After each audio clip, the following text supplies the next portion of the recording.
ನಿಮ್ಮ ನಿಮ್ಮ ಅನುಭವಕ್ಕೆ ವೇದ್ಯ ಅನ್ನುವುದು ಶಾಸ್ತ್ರದ ಗುರಿ. ಯಾಕಂದರೆ ಅದು ಬಿಡುವುದೂ ಅಲ್ಲ, ತೆಗೆದುಕೊಳ್ಳುವುದೂ ಅಲ್ಲ, ಅದುವೇ ನಿಮ್ಮ ಸ್ವರೂಪ. ಏನು ಬಿಡುವುದೂ ಅಲ್ಲ, ತೆಗೆದುಕೊಳ್ಳುವುದೂ ಅಲ್ಲ, ಅದುವೇ ನಮ್ಮ ನಿಮ್ಮೆಲ್ಲರ ಸ್ವರೂಪ ಅಂತ ಶಾಸ್ತ್ರ ಹೇಳ್ತದೆ. ನಮಗಿಂತಲೂ ಭಿನ್ನವಾದುದನ್ನು ಬಿಡಲಿಕ್ಕೂ ಬರ್ತದೆ, ನಮಗಿಂತಲೂ ಭಿನ್ನವಾದದ್ದನ್ನು ತೆಗೆದುಕೊಳ್ಳಲಿಕ್ಕೂ ಬರ್ತದೆ. ಆದರೆ ನಮ್ಮ ಸ್ವರೂಪವನ್ನು ನಮಗೆಂದೂ ಬಿಡೋಕ್ಕೂ ಬರೋದಿಲ್ಲ. ನಮ್ಮ ಸ್ವರೂಪವನ್ನು ನಾವು ಕಲ್ಕೊಂಡಿದ್ದೇವೆ ಅಂತ ತಗೊಳ್ಳಿಕ್ಕೂ ಬರೋದಿಲ್ಲ. ಅದಕ್ಕಾಗಿ ಹಾನೋಪಾದಾನ ರಹಿತವಾದದ್ದೇ ನಿನ್ನ ಸ್ವರೂಪ ಅಂತ ಉಪನಿಷತ್ ಹೇಳ್ತದೆ. ಹಾನ ಬಿಡುವುದು, ಉಪಾದಾನ ತೆಗೆದುಕೊಳ್ಳುವುದು ಅಲ್ಲದ್ದೇ ನಿನ್ನ ಸ್ವರೂಪ. ಇದು ನಮ್ಮ ನಮ್ಮ ಸಾಧನೆಗೆ ಅನುಗುಣವಾಗಿ ನಮ್ಮ ನಮ್ಮ ಅನುಭವಕ್ಕೆ ಮಾತ್ರ ವೇದ್ಯವಲ್ಲದೆ ಪ್ರಮಾಣಗಳಿಂದ ವೇದ್ಯ ಅಲ್ಲ. ಮತ್ತು ಪ್ರಮಾಣಗಳು ಯಾತಕ್ಕೆ ಬೇಕು ಅಂದರೆ ಅನಾತ್ಮವನ್ನು ನೇತಿಗಳಿಯಲಿಕ್ಕೆ ಪ್ರಮಾಣಗಳು ಬೇಕು ಅಂತ ಇದರ ಅಭಿಪ್ರಾಯ. ಇಲ್ಲಿ ಏನಂತಾರೆ, ಆತ್ಮತತ್ವ ಶ್ರವಣಕ್ಕೂ ಮನನಕ್ಕೂ ನಿಧಿಧ್ಯಾಸನಕ್ಕೂ ವಿಷಯವಾಗುವಂತೆ ಮಾಡಿ ಗುರುಗಳು ಶಿಷ್ಯರಿಗೆ ಹೇಳಬೇಕು ಅಂತ ಹೊರಟಿದ್ದಾರೆ. ನೋಡ್ರಿ ಶಬ್ದ, ಶ್ರವಣ ಮನನ ನಿಧಿಧ್ಯಾಸನವು ಎನಿಸುವಂತೆ. ಇವು ಮೂರು ಶ್ರವಣಕ್ಕೆ ವಿಷಯ ಆಗಬೇಕು ಆತ್ಮತತ್ವ, ಆಮೇಲೆ ಮನನಕ್ಕೆ ವಿಷಯ ಆಗ್ತದೆ, ಆಮೇಲೆ ನಿಧಿಧ್ಯಾಸನಕ್ಕೆ ವಿಷಯ ಆಗ್ತದೆ. ನೈತಾತ್ಮಕ ದೃಷ್ಟಿಯಿಂದ ನೋಡೋಣ, ಇಲ್ಲಿದ್ದು ಒಂದು ಇಟ್ಕೊಂಡಂತ ಚಿಂತನೆ ಮಾಡೋನೀಗ. ಆತ್ಮವಾರೇ ದ್ರಷ್ಟವ್ಯ ಶ್ರೋತವ್ಯ ಮಂತವ್ಯ ನಿಧಿಧ್ಯಾಸಿತವ್ಯ ಅನ್ನುವ ವಾಕ್ಯವನ್ನು ಪೂರ್ವದಲ್ಲಿ ನೆನಪು ಮಾಡಿ ಆಗಿತ್ತು. ಆತ್ಮನನ್ನು ಕುರಿತು ಕೇಳಬೇಕು, ಆತ್ಮನ ವಿಷಯವನ್ನು ಕೇಳಬೇಕು, ಆತ್ಮನನ್ನೇ ಕುರಿತು ಕೇಳಬೇಕು ಅಂತ ಅಭಿಪ್ರಾಯ. ಅಂದರೆ ನಿನ್ನ ಸ್ವರೂಪವನ್ನೇ ಕುರಿತು ನೀನು ಕೇಳಬೇಕು ಅಂತ ಅದರ ಅರ್ಥ, ಮತ್ತೇನಲ್ಲ. ಇಲ್ಲಿ ಈ ಪೂರ್ವದಲ್ಲಿ ದೃಷ್ಟಾಂತ ಕೊಟ್ಟಂತೆ ನಿರುಪಾಧಿಕವಾದ ಅಖಂಡ ಚೈತನ್ಯ ನಮ್ಮ ನಿಮ್ಮೆಲ್ಲರ ಸ್ವರೂಪ. ಅದರಲ್ಲಿ ಸಂಶಯದ ಲವಲೇಶವೂ ಇಲ್ಲ. ಶಾಸ್ತ್ರದ ಪ್ರಮಾಣದಂತೆ, ನಿಮ್ಮ ನಿಮ್ಮ ಅನುಭವ ಪ್ರಮಾಣದಂತೆ ನಿರ್ಗುಣ ನಿರಾಕಾರವಾದ ಅಖಂಡವಾದ ಚೈತನ್ಯವೇ ನಮ್ಮ ನಿಮ್ಮೆಲ್ಲರ ಸ್ವರೂಪ. ಅಣೋರಣೀಯಾನ್ ಮಹತೋ ಮಹಿಯಾನ್ ಆತ್ಮ ಅಸ್ಯ ಜಂತೋ ನಿಹತೋ ಗುಹಾಯಾಮ್ ತಮಃ ಕ್ರತುಃ ಪಶ್ಯತಿ ವೀತಶೋಕಃ ಧಾತು ಪ್ರಸಾದಾತ್ ಮಹಿಮಾನಮಾತ್ಮನಃ. ಉಪನಿಷತ್ತು. ಅಣೋಹ ಅಣೀಯಾನ್ ಮಹತೋ ಮಹಿಯಾನ್. ಆತ್ಮತತ್ವ ಶಬ್ದಾದಿಗಳಿಗೆ ಯಾಕೆ ವಿಷಯವಲ್ಲ ಅಂತ ಕೇಳಿದರೆ, ಅಣುವಿಗೆ ಅಣುವಾಗಿದೆ ಆತ್ಮತತ್ವ, ಅಂದರೆ ಬಹಳಷ್ಟು ಸೂಕ್ಷ್ಮವಾಗಿದೆ. ಬರೀತಾರೆ ಉಪನಿಷತ್ನಲ್ಲಿ, ವಾಲಾಗ್ರ ಶತಭಾಗಸ್ಯ ಶತಧಾ ಕಲ್ಪಿತಸ್ಯ ಚ ಭಾಗಸ್ಸ ಜೀವೋ ವಿಜ್ಞೇಯ ಸಚ ಅನಂತಾಯ ಕಲ್ಪತೆ. ಏನು ಬರೀತಾರೆ ಇಲ್ಲಿ ಅಂದ್ರೆ ಕೇಳಿದರೆ, ನಮ್ಮ ತಲೆಯಲ್ಲಿರುವ ಒಂದು ಕೂದಲ 10,000 ಭಾಗ ಮಾಡಿ ಸೀಡಿದಾಗ ಅದರ ಒಂದು ಭಾಗ ಎಷ್ಟು ಸೂಕ್ಷ್ಮವಾಗುತ್ತದೆಯೋ ಅಷ್ಟು ಸೂಕ್ಷ್ಮವಾಗಿದೆ ಆತ್ಮತತ್ವ. ಮತ್ತು ಯಾವ ಕಣ್ಣಿಗೆ ವಿಷಯ ಆದೀತದು? ಯಾವ ಮನಸ್ಸಿಗೆ ವಿಷಯ ಆದೀತು?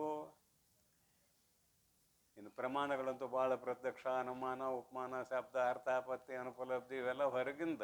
ಅನಾತ್ಮವನ್ನು ನೇತಿಗೆಳೆಯಲಿಕ್ಕೆ ಇವು ಸಮರ್ಥಗಳು ಅಲ್ಲದೆ ಆತ್ಮತತ್ವವನ್ನು ತಿಳಿಸುವುದಕ್ಕೆ ಸಮರ್ಥಗಳು ಅಲ್ಲ. ಮತ್ತು ಯಾವ ಪ್ರಮಾಣಗಳಿಗೂ ವಿಷಯವಲ್ಲದ ಆತ್ಮತತ್ವವನ್ನು ಶ್ರವಣ ಮಾಡೋಕ್ಕೆ ಬರಬೇಕು, ಮರಣ ಮಾಡೋಕ್ಕೆ ಬರಬೇಕು, ನಿಧಿಧ್ಯಾಸನ ಮಾಡಲಿಕ್ಕೆ ಬರಬೇಕು. ಆ ರೀತಿಯಿಂದ ಗುರುಗಳು ಯೋಗ್ಯರಾದ ಶಿಷ್ಯರಿಗೆ ತಿಳಿಸಿಕೊಡಬೇಕು, ಹೇಳಬೇಕು ಅಂತ ಈ ನುಡಿಯ ಅರ್ಥ. ನೋಡ್ರಿ, ಶ್ರವಣ ಮನನ ನಿಧಿಧ್ಯಾಸನವು ಎನಿಸುವಂತೆ. ಅವಿರಳ ಪರತತ್ವ, ವಿರಳ ಅಲ್ಲ, ಅವಿರಳ ಪರತತ್ವ, ಪರಿಪೂರ್ಣವಾಗಿರುವ ಪರತತ್ವ. ವಿರಳ ಅಂದರೆ ಪರಿಚ್ಛಿನ್ನ, ಅವಿರಳ ಅಂದರೆ ಪರಿಪೂರ್ಣ. ಅವಿರಳ ಪರತತ್ವ ವಿಷಯವನ್ನು, ಅವಿರಳ ಪರತತ್ವೇ ಆಗಿರುವಂತಹ ಆತ್ಮವೇ ಇಲ್ಲಿ ವಿಷಯವನ್ನು ಭವಬಂಧವು ಅಳಿಯಲ್. ಯಾರ ಭವಬಂಧನ? ಶಿಷ್ಯರ ಭವಬಂಧನವು ಅಳಿಯಲ್. ಜನನ ಮರಣಾತ್ಮಕವಾದ ಈ ಸಂಸಾರವು ನಾಶವಾಗಲು. ಇವು ತಿಳಿಸೋ ಶಬ್ದ. ನಾಶವಾಗಲು ಅಂದರೆ ಇದು ಬಾಧಿಸಿಕೊಂಡು ಹೋಗುವಂಥದ್ದು. ಹುಟ್ಟುವುದೊಂದು ಕಾಣ್ತದೆ, ಹುಟ್ಟಿದಂಗೆ ಕಾಣ್ತದೆ, ನಿಜವಾಗೂ ಜಗತ್ತು ಹುಟ್ಟಿಲ್ಲ. ಭ್ರಾಂತ್ಯಾತ್ಮಕ ಕಾಲದಲ್ಲಿ ಹಗ್ಗ ಹಾವಿನಂತೆ ತೋರಿದಾಗ ಅಲ್ಲಿ ಹಾವು ಹುಟ್ಟೈತೋ ಹೆಂಗೆ? ಹಾವು ಹುಟ್ಟೈತೆ ಇಲ್ಲ. ಮತ್ತು ಹುಟ್ಟೈತೆ ಅಂದ್ರೆ ಇರಬೇಕಾಗಿತ್ತಲ್ಲ, ಇಲ್ಲ. ಮತ್ತು ಅದು ನಾಶ ಆಯ್ತೇನ? ಇಲ್ಲ. ಹುಟ್ಟೇ ಇಲ್ಲ ಅಂದಮೇಲೆ ನಾಶ ಆಗೋದು ಎಲ್ಲಿ ಬಂತ? ನಾಶವೂ ಆಗಿಲ್ಲ.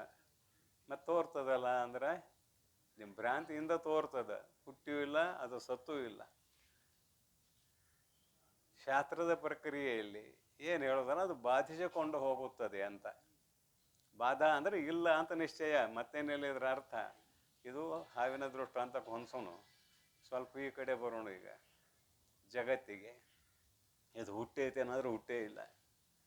ಮತ್ತು ಬರದ್ದಾರೆ ಪರಮಾತ್ಮನ ಈ ಜಗತ್ತನ್ನು ಹುಟ್ಟಿಸಿದ್ದಾನೆ.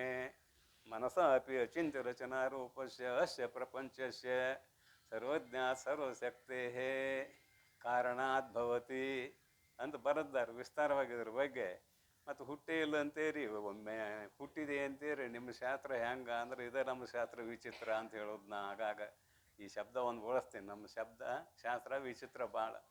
ಹುಟ್ಟೇ ಇಲ್ಲ. ಯಾವುದೋ ಜಗತ್ತು ಹುಟ್ಟಿದಂತೆ ಆಗಿದೆ. ಈ ಹುಟ್ಟಿದಂತೆ ಆಗಿರುವ ಜಗತ್ತನ್ನು ಬಾಧೆಗೊಳಿಸುವುದಕ್ಕಾಗಿ ಪ್ರಮಾಣಗಳು ಬೇಕಲ್ಲದೆ ನಮ್ಮ ಸ್ವರೂಪವನ್ನು ತಿಳಿಸುವುದಕ್ಕೆ ಪ್ರಮಾಣಗಳ ಅವಶ್ಯಕತೆ ಇಲ್ಲ. ನಾನು ಇದ್ದೇನೆ ಅನ್ನೋ ಅನುಭವ ಯಾರಿಗಿಲ್ಲ ಹೇಳ್ರಿ? ಎಲ್ಲರಿಗೂ ಇದೆ. ಆದ್ರೆ ಏನಾಗೈತಿ? ಆತ್ಮ ಅನಾತ್ಮ ಕೂಡಿಸಿಕೊಂಡು ನಾನು ಇದ್ದೇನೆ ಅಂತ ಆಗೈತಿ ಇಷ್ಟೇ. ಆತ್ಮ ಅನಾತ್ಮ ಕೂಡಿಸಿಕೊಂಡು ಈಗೇನು ಮಾಡೋದು ಅಂದ್ರೆ ಅನಾತ್ಮವನ್ನು ಬೇರ್ಪಡಿಸುವುದು. ಇಷ್ಟೇ ಕೆಲಸ ಇಲ್ಲಿ. ಶಾಸ್ತ್ರದ ಕೆಲಸ ಎಷ್ಟು ಅಂತ ಕೇಳಿದ್ರೆ ಅನಾತ್ಮವಾದದ್ದನ್ನು ತೆಗೆದು ಹಾಕೋದಷ್ಟೇ ಶಾಸ್ತ್ರದ ಕೆಲಸ. ನಿನ್ನ ಸ್ವರೂಪವನ್ನು ಹೊಸದಾಗೇನು ಹುಟ್ಟಿಸಿ ಹೇಳುವಂಥದ್ದಲ್ಲ. ಆವರಣ ಆಗಿತ್ತು. ಆವರಣ ಭಂಗ ಅನುಕೂಲ ವ್ಯಾಪಾರ ಜ್ಞಾನಂ ಎಂಬಂತೆ ಆವರಣ ಆಗಿತ್ತು ಅಷ್ಟೇ. ಆ ಆವರಣವನ್ನು ತೆಗೆದು ಹಾಕೋದು. ಇಲ್ಲದೇ ಇರುವ ಜಗತ್ತು, ಇಲ್ಲದೇ ಇರುವ ಅಜ್ಞಾನ ಇದರ ಮೂಲ. ಅದು ಆವರಣ ಮಾಡಿಬಿಟ್ಟತೆ ಆತ್ಮನ ಮೇಲೆ. ಅದರ ಕಾರ್ಯ ಜಗತ್ತು. ಅಜ್ಞಾನವನ್ನೇ ತೆಗೆದು ಹಾಕಿದಾಗ ಎಲ್ಲವನ್ನು ತೆಗೆದು ಹಾಕಿದಂತೆ ಆಗ್ತದೆ ಅಂತ ಒಂದು ಭಾಗ ಆಯ್ತದು. ಪ್ರಮಾಣಗಳು ಯಾವುದಕ್ಕೆ ಉಪಯೋಗ ಅಂತ ಕೇಳಿದರೆ ಅನಾತ್ಮವನ್ನು ಆತ್ಮನಿಂದ ಬೇರ್ಪಡಿಸಿ ತಿಳಿಸಿ ಬಾಧೆಗೊಳಿಸುವುದಕ್ಕೆ ಉಪಯೋಗ ಪ್ರಮಾಣಗಳು ಅಂತಾಯಿತು. ಹಾಗಾದ್ರೆ ಆತ್ಮನನ್ನು ತಿಳಿಸಾಕೆ ಏನು ಮಾಡಿದ್ರು ನಮ್ಮ ಹಿರಿಯರು ಅನ್ನೋದು ಪೂರ್ವದಲ್ಲಿ ಬಂದಿದೆ. ಅಧ್ಯಾರೋಪ ಅಪವಾದ ಇವೆರಡೂ ಇಲ್ಲದೆ ಹೋದ್ರೆ ಶಾಸ್ತ್ರ ಇಲ್ಲ. ಅಧ್ಯಾರೋಪ ಅಪವಾದಾಭ್ಯಾಂ ನಿಷ್ಪ್ರಪಂಚಂ ಪ್ರಪಂಚತೆ ಅನ್ನುವಂತಹ ವಾಕ್ಯವನ್ನು ನೆನಪು ಮಾಡೋಣ. ಈ ಪೂರ್ವದಲ್ಲಿ ಆಗೈತೆ ಅದು. ಹೇಳಿದ್ದೆ ಮತ್ತೆ ಮತ್ತೆ ಬರೋದು. ಈ ಗುರುಗಳು ಏನು ಮಾಡ್ತಾರೆ ಅಂದ್ರೆ ಮಾಯಾ ಉಪಾಧಿಯನ್ನು ಸ್ವೀಕಾರ ಮಾಡಿ, ಮಾಯಾ ಇದೆ ಅಂತ ಹೇಳೋದಕ್ಕಲ್ಲ, ಅದಕ್ಕೆಲ್ಲ ಹಿಂದೆ ಕತೆ ಹೇಳಿ ಆಗೈತೆ. ನೀವು ಕೇಳಿದವರು ಪರಮಾನುಭವ ಬೋಧಿ ಮೊದಲಿಂದ ಕೇಳ್ಕೊಂತ ಬಂದಿರಲ್ಲ. ಏನು ಕತೆ ಹೇಳಿದ್ನಿ ಅಂತ ಕೇಳಿದ್ರೆ ಮಾಯಾ ಯಾಕೆ ಅಂಗೀಕಾರ ಮಾಡಿದ್ರಿ ಅನ್ನುವುದಕ್ಕಾಗಿ ಒಂದು ಕತೆ ಹೇಳಿದ್ನಿ. 17 ಆನೆಗಳ ಕತೆ ಗೊತ್ತಾಕೈತಿ. ಇಷ್ಟು ಹೇಳಿರ 17 ಆನೆ ಪಾಲ ಮಾಡ್ರಿ. ಯಾರಾದರೂ 2 ಭಾಗ ಮಾಡ್ರಿ, 3 ಭಾಗ ಮಾಡ್ರಿ, 9 ಭಾಗ ಮಾಡ್ರಿ. ಯಾರು ಮಾಡ್ತೀರಿ? 17 ಗುಂಪು ಐತಿ. 2 ಭಾಗ ಮಾಡ್ರಿ. ಬರುವುದಿಲ್ಲ. ಒಂದು ಆನೆ ಕೊರಿಬೇಕಾಕೈತಿ 2 ಭಾಗ ಮಾಡೋಕ್ಕಾದ್ರೆ. 3 ಭಾಗ ಮಾಡ್ರಿ. ಒಂದು ಕಡಿಮೆ ಆಕೈತಿ. 6 3 18. ಒಂದು ಇಲ್ಲಲ್ಲ, 17 ಅದಾವು. 9 ಭಾಗ ಮಾಡ್ರಿ. ನಾವು ಬರೋದಿಲ್ಲ. ಮತ್ತೊಂದು ಕಡಿಮೆ ಆಗುತ್ತೆ. ಮತ್ತು ಹಂಗಾರ ಬರೆದು ಇಟ್ಟಿದಾನ ಅವ್ರ ಅಪ್ಪ. ಹಿರಿಯವನಿಗೆ ಎಷ್ಟಿದ್ರಾಗ ಪಾಲ? ಹಿರಿಯವನಿಗೆ ಅರ್ಧ ಭಾಗ. ಅವಾಗ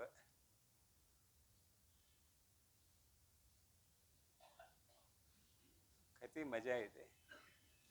ಅಂತೂ ಪಾಲ ಮಾಡಕ್ಕೆ ಬರೋದಿಲ್ಲ. ಅದಕ್ಕೊಂದು ಆನೆ ಕೂಡಿಸ್ರಿ, ಪಾಲ ಮಾಡಕ್ಕೆ ಬರ್ತೈತಿ. ಹಿರಿಯವನಿಗೆ ಎಷ್ಟು ಬೇಕಂತ ಬರೆದಿದ್ದವ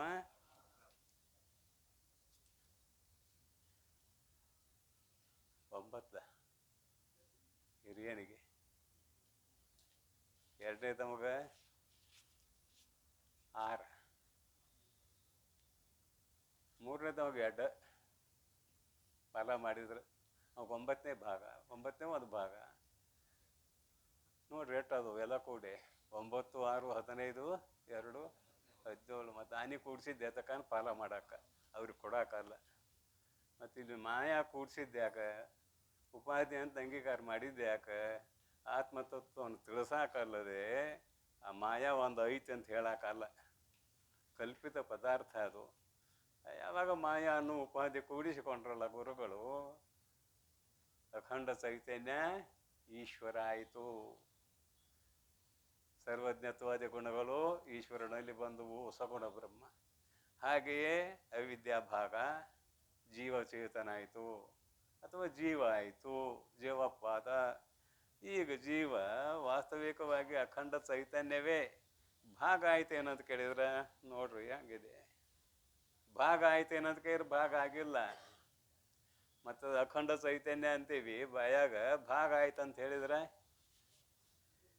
ಪರಿಚ್ಛಿನ್ನ ಆಕತಿ. ಭಾಗ ಆದಂಗೆ ಆಗೈತಿ. ಇದಕ್ಕೇನಂತೀರಿ? ಮಠಾಕಾಶ ಅಂತೀರಲ್ಲ, ಮಠಾಕಾಶ. ಈ ಗಾಡಿಗಳನ್ನು ಇಟ್ಕೊಂಡು ಮಠಾಕಾಶ ಅಂದ್ರಿ. ಆಕಾಶ ನಮ್ಮ ಶಾಸ್ತ್ರ ಭಾಳ ಮಜಾ ಅಂತ ಆಗಾಗ ತಮಾಷೆ ಮಾಡ್ತೇನೆ ನಾ. ಪಂಚೀಕರಣ ಹೇಳುವಾಗ ಆಕಾಶವನ್ನು 2 ಭಾಗ ಮಾಡು, ಒಂದು ಭಾಗ ತೆಗೆದಿಡು, ಇನ್ನೊಂದು ಭಾಗದಾಗ ಮತ್ತೆ 4 ಭಾಗ ಮಾಡು. ಯಾವುದರಲ್ಲಿ ಭಾಗ ಮಾಡೋದನ್ನ? ಆಕಾಶ ತಿಳಿಸಾಕಿದು. ಭಾಗ ಮಾಡು ಅಂದ್ರೆ ತಿಳಿಸುವುದಕ್ಕಾಗಿ ಅಲ್ಲದೆ ಭಾಗ ಮಾಡಲಿಕ್ಕೆ ಬರೋದಿಲ್ಲ. ಹಾಗೆ ಆತ್ಮ ಸಗುಣ ಆದಾಗ ಏನಾಯಿತು ಅಂದರೆ ಈಶ್ವರ ಜೀವಚೇತನ ಆಯಿತು ಅಂತ ತಿಳಿಸುವ ದೃಷ್ಟಿಯಿಂದ ಹೇಳ್ತದಲ್ಲದೆ ಬೇರೆ ದೃಷ್ಟಿಯಿಂದ ಅಲ್ಲ ಅನ್ನೋದನ್ನ ನೆನಪು ಮಾಡಿಕೊಳ್ಳೋಣ. ಪ್ರಕೃತದಲ್ಲಿ ಅಖಂಡ ಚೈತನ್ಯ ಶ್ರವಣ ಮನನ ನಿಧಿಧ್ಯಾಸನಗಳಿಗೆ ವಿಷಯ ಅಲ್ಲ.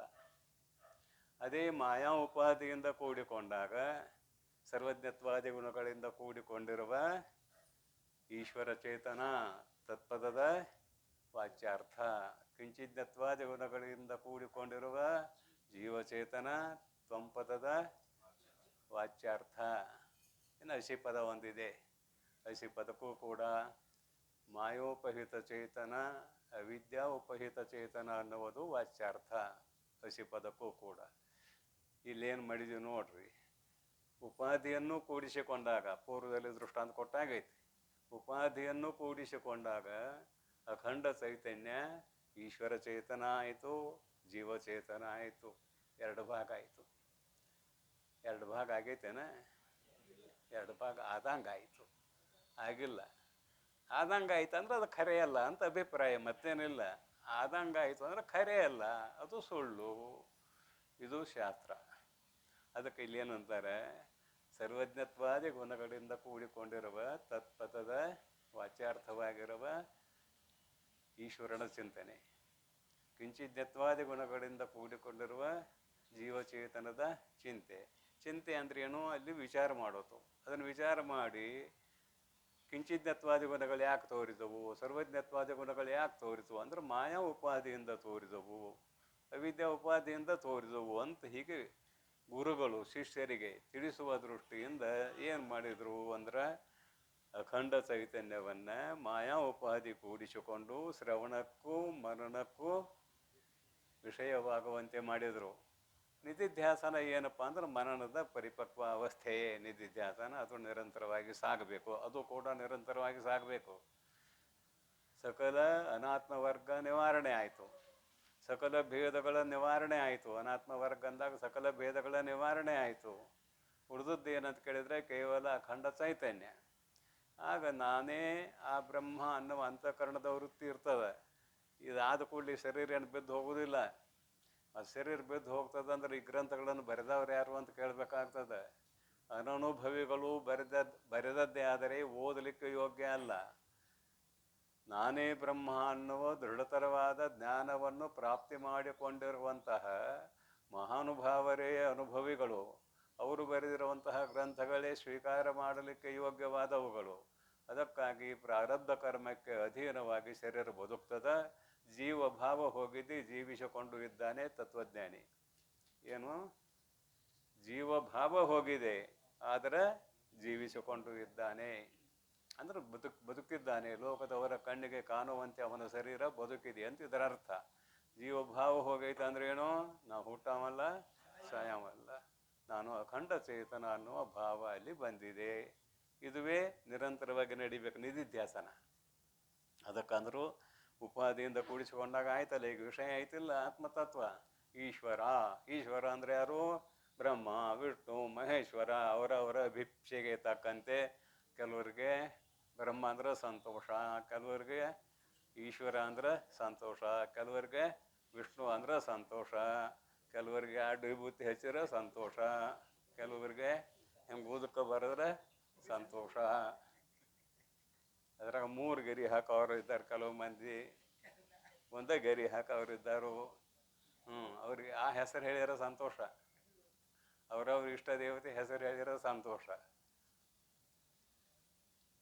ಎಲ್ಲ ಪರಮಾತ್ಮನಿಗೆ ಮುಟ್ಟುವಂಥದ್ದು ಕರೆ. ಎಷ್ಟು ಭ್ರಾಂತಿ ಆಗೈತೆ ನಮಗಂದ್ರೆ, ಶಿವ ಅಂದಾಗ ಕೆಲವು ಮಂದಿ ಸ್ಮಾರ್ತರು ಸಂತೋಷ ಪಡ್ತಾರೆ, ವಿಷ್ಣು ಅಂದಾಗ ವೈಷ್ಣವರು ಸಂತೋಷ ಪಡ್ತಾರೆ, ಹಿರಣ್ಯ ಗರ್ಭ ಉಪಾಸಕರು ಬ್ರಹ್ಮ ಅಂದಾಗ ಸಂತೋಷ ಪಡ್ತಾರೆ. ಬ್ರಹ್ಮ ಅಂದ್ರು ಅವನ, ವಿಷ್ಣು ಅಂದ್ರು ಅವನ, ಶಿವಪ್ಪ ಅಂದ್ರು ಅವನ. ಕರೆ ಭ್ರಾಂತಿ ಐತಿ. ಭ್ರಾಂತಿ ಐತಿ. ಈ ಭ್ರಾಂತಿ ಎಲ್ಲ ಹೋಗಬೇಕು, ಈ ಭ್ರಾಂತಿ ಎಲ್ಲ ಹೋಗಬೇಕು. ಅದಕ್ಕೆ ನಾವೇನು ಮಾಡಿದ್ದೇವೆ ಇಲ್ಲೇ, ನೀ ಶಿವಾರ ಅನ್ನು, ಬ್ರಹ್ಮರ ಅನ್ನು, ವಿಷ್ಣುವರ ಅನ್ನು, ಅದು ಸಗುಣ ಬ್ರಹ್ಮ. ವಿಚಾರ ಸಾಗರದಲ್ಲಿ ಏನು ಬರೆದ್ದಾರೆ, ಏನು ಬರೆದಾರು ಅಂತ ಕೇಳಿದ್ರೆ, ವ್ಯಾಸ ಭಗವಂತ 18 ಪುರಾಣ ಬರದ. ಆ 18 ಪುರಾಣಗಳಲ್ಲಿ 18 ಥರ ದೇವತೆಗಳನ್ನು ದೊಡ್ಡವ್ರನ್ನ ಮಾಡಿಟ್ಟಾನ ಮಾರಾಯ. ಬರದವ ವ್ಯಾಸ ಭಗವಂತ. ಅವನ ಅದ್ವೈತ ಸಿದ್ಧಾಂತವನ್ನ ನ್ಯಾಯ ಪ್ರಸ್ಥಾನದಲ್ಲಿ ಬರೆದಾನೆ. ಮತ್ತು 18 ಪುರಾಣಗಳನ್ನು ಬರೆದು 18 ಜನ ದೇವತೆಗಳನ್ನು ಬೇರೆ ಬೇರೆ ದೊಡ್ಡವ್ರನ್ನ ಮಾಡಿದಲ್ಲ. ಯಾಕೆ ಅಂತ ಕೇಳಿದ್ರೆ, ಕೇಳೋರ ಬುದ್ಧಿಗೆ ಅನುಗುಣವಾಗಿ ಮಾಡಿದ. ಹಂಗೆ ಕೇಳೋರ ಬುದ್ಧಿಗೆ ಅನುಗುಣವಾಗಿ ಹಾಗೆ ಮಾಡಿದ. ಅಲ್ಲಿ ಮುಖ್ಯ ದೇವತೆಗಳಂತ ಏನು ಬರ್ದಾರಲ್ಲ, ಅದು ಅಖಂಡ ಚೇತನ. ಇನ್ನುಳಿದ ದೇವತೆಗಳಂತ ಏನು ಬರ್ದಾರಲ್ಲ, ಅವು ಸಗುಣ ಚೇತನ, ಅಂದ್ರೆ ಸಗುಣ ಈಶ್ವರ ಅಂತ ಅರ್ಥ ಮಾಡಿದ್ರೆ ಯಾವ ದೋಷ ಇಲ್ಲ. 18 ಮಂದಿಯೂ ಇಲ್ಲ, 20 ಮಂದಿಯೂ ಇಲ್ಲ.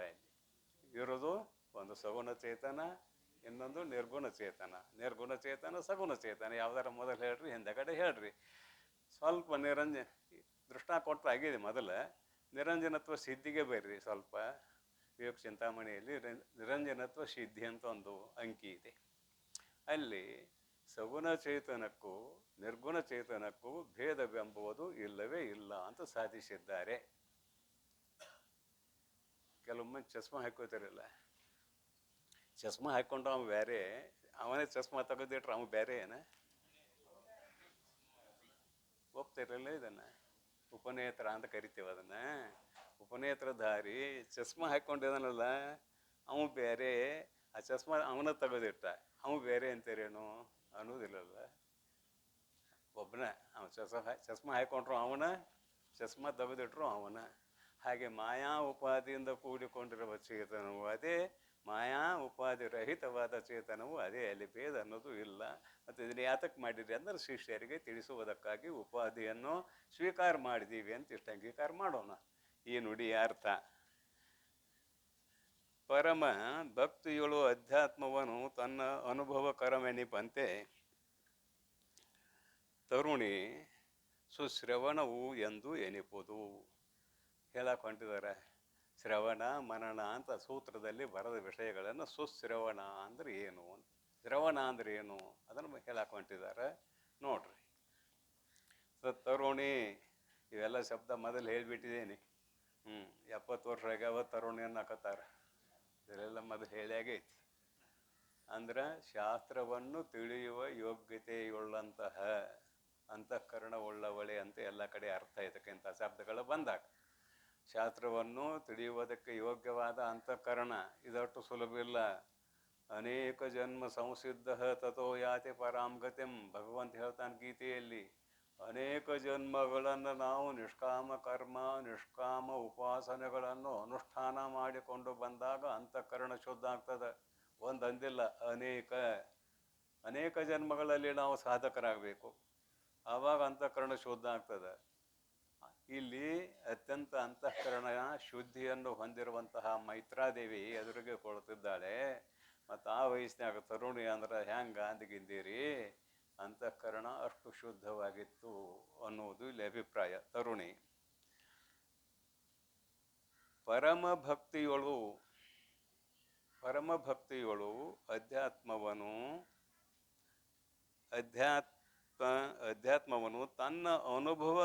ತನ್ನ ಅನುಭವಕರ ಮೆನಿಪಂತೆ ಸದ್ಗುರುವಿಂದ ನಿವೃತ್ತವೆನಲು ಕೇಳುವ ವರಗುಣವದು ತಾನೇ ಸುಶ್ರವಣವು ಎಂದು ಎನಿಪುದು. ಅನ್ವಯ.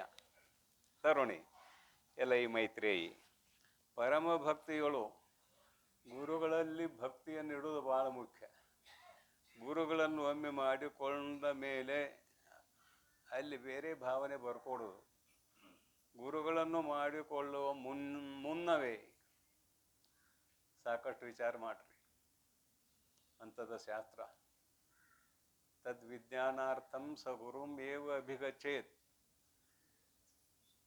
ಆ ಗುರು ಯೋಗ್ಯ ಇದಾನ ಅನ್ನೋದು ನಿಮ್ಗೆ ಗೊತ್ತಾಗಬೇಕಲ್ಲ. ಯೋಗ್ಯ ಗುರುಗಳನ್ನು ಸ್ವೀಕಾರ ಮಾಡ್ರಿ. ಸ್ವೀಕಾರ ಮಾಡಿದ ಮೇಲೆ ತಿರಸ್ಕಾರ ಮಾಡಲಿಕ್ಕೆ ಹೋಗಬೇಡ್ರಿ. ಒಮ್ಮೆ ಸ್ವೀಕಾರ ಮಾಡೋಕ್ಕಿಂತ ಮೊದಲು ಸಾಕಷ್ಟು ವಿಚಾರ ಮಾಡಿರಿ. ವಿಚಾರ ಮಾಡಿ ಗುರುಗಳನ್ನು ಮಾಡಿಕೊಡ್ರಿ. ಲೋಕದ ವ್ಯವಹಾರ ಅಂತೂ ಹೇಳಿ ಆಗೈತಿ. ಒಬ್ಬ ಕನ್ಯೆಯನ್ನು ದಾನ ಮಾಡಬೇಕಾದ್ರೂ ವಿಚಾರ ಮಾಡಿ ದಾನ ಮಾಡ್ತೀರಿ. ಕಂಡವರಿಗೆ ಕೊಡ್ತೀರಿ, ನಮ್ಮ ಮಗಳನ್ನು ವಿಚಾರ ಮಾಡಿ ಕೊಡ್ತೀರಿ. ಮತ್ತು ನಿಮ್ಮ ಲೋಕದ ವ್ಯವಹಾರವು ಇಲ್ಲಿಯೂ ಕೂಡ ಇದೆ. ಗುರುಗಳನ್ನು ಸಾಕಷ್ಟು ವಿಚಾರ ಮಾಡಿಕೊಡ್ರಿ. ಮಾಡಿಕೊಂಡ ಮೇಲೆ ಅಲ್ಲಿ ನಿಮ್ಮ ಮನಸ್ಸು ಚಂಚಲ ಆಗಬಾರ್ದು, ಕೆಡಬಾರ್ದು. ಅದಕ್ಕೆ ಪರಮ ಭಕ್ತಿಗಳು, ಬರೀ ಭಕ್ತಿ ಅಂದಿಲ್ಲ, ಪರಮ ಭಕ್ತಿಗಳು. ಅಧ್ಯಾತ್ಮವನು, ಗುರುಗಳಲ್ಲಿ ಮೊದಲು ಭಕ್ತಿ ಇದ್ರೆ ಅಧ್ಯಾತ್ಮದ ಕಡೆ ಹೋಗಕ್ಕೆ ಬರ್ತದೆ. ಅಧ್ಯಾತ್ಮವನು ತನ್ನ ಸ್ವರೂಪದ ಚಿಂತನೆಯು, ಇಲ್ಲಿ ಅಧ್ಯಾತ್ಮ ಅಂದ್ರೆ ಬೇರೆ ಏನೂ ಅಲ್ಲ, ಆತ್ಮನಿಗೆ ಸಂಬಂಧಪಟ್ಟ ವಿಚಾರ. ಇದು ಅಧ್ಯಾತ್ಮ. ಆತ್ಮ ಅಂದರವೇ ತಾನು. ಆತ್ಮ ಅಂದರೆ ತಾನು. ಅಧ್ಯಾತ್ಮವನು ತನ್ನ ಸ್ವರೂಪವು ತನ್ನ ಅನುಭವಕರ ಮೆನಿಪಂತೆ, ತನ್ನ ಅನುಭವಕ್ಕೆ ಬರುವಂತೆ, ತನ್ನ ಅನುಭವಕರ ಮೆನಿಪಂತೆ, ತನ್ನ ಅನುಭವಕ್ಕೆ ಬರುವಂತೆ ಸದ್ಗುರುವಿಂದ, ಗುರುಗಳ ಲಕ್ಷಣ ಹೇಳಿದಾರಲ್ಲ, ಸದ್ಗುರುವಿಂದ ಯಥಾರ್ಥವಾಗ್ತಾ. ಸದ್ಗುರು ಶಿಷ್ಯರಲ್ಲಿ ಏನನ್ನೂ ಬಯಸದೆ ಕೇವಲ ಅವರ ವೈರಾಗ್ಯ ಅಂದ್ರೆ ಅಂತಃಕರಣ ಶುದ್ಧಿಯನ್ನು ನೋಡಿ ಶಾಸ್ತ್ರವನ್ನು ಉಪದೇಶ ಮಾಡಬೇಕು ಅಂತ. ಅದಕ್ಕೆ ಅಧಿಕಾರಕ್ಕೆ ಅನುಗುಣವಾಗಿ 8 ಥರ ಗುರುಗಳನ್ನ ಹೇಳ್ಕೊಂಬಂದಾರ. ಅದನ್ನು ಸ್ವೀಕಾರ ಮಾಡಿರಿ. ಅಧಿಕಾರಕ್ಕೆ ಅನುಗುಣವಾಗಿ ಯಾರ್ಯಾರಿಗೆ ಕರ್ಮ ಹೇಳಬೇಕು, ಯಾರ್ಯಾರಿಗೆ ಉಪಾಸನೆ ಹೇಳಬೇಕು, ಯಾರಿಗೆ ಜ್ಞಾನ ಹೇಳಬೇಕು ಅನ್ನುವುದನ್ನು ತಿಳ್ಕೊಳ್ರಿ. ಸದ್ಗುರುವಿಂದೇ